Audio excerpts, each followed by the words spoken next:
into the second half of 2018, and the first month, July, is almost done.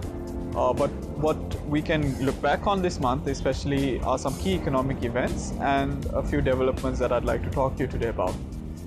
Just last week, we saw two important events launch, which was the National Export Strategy, a strategy geared towards improving Sri Lanka's exports of services and goods to 28 billion by 2022.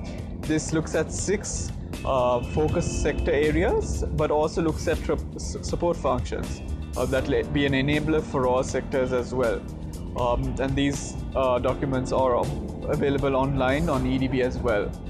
But the other event that I would like to talk to you is about the Trade Information Portal as well, which will be a one-stop shop for information related to regulations, products, and generally give you the operating environment for in terms of exporting and importing and things like that. So that will also definitely assist the trade and to support two strategies that will improve Sri Lanka's overall trade trajectory.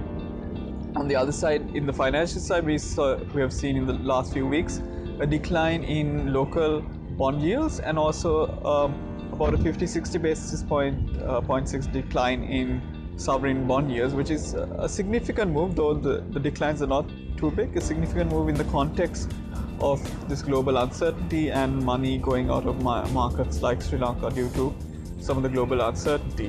Which leads me to my last point, which is what is going on in terms of some of the trade wars that are sort of going on, with tariffs being put in place and retaliatory tariffs also being put in place.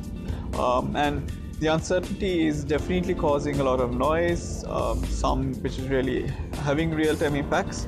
But the overall worry, I think, for countries like Sri Lanka is if they see a derailment of global trade volume growth, then we could see some of our export markets also being affected, which will be a clear downside risk as well. What we also will see is with trade wars, maybe currency wars come into play, which once again dampens global financial markets, and we could also go into a bit of a risk-off phase as well.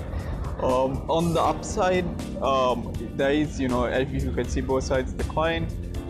If you see, for example, a slowdown in the US economy with some of these tariffs come into place, we might see maybe a slower pace of the US Federal Reserve raising rates, which might be positive for maybe money going back into emerging markets. And if global demand as a whole, slows down with trade declining as well, then we could see maybe the demand for commodities like oil declining, and with the price falling down, the full bill also declining for Sri Lanka. So that's, in a sense, the brief summary I'd like to talk to you today about for the month of July. Stay tuned in the coming months as we delve into more economic news updates with analysis.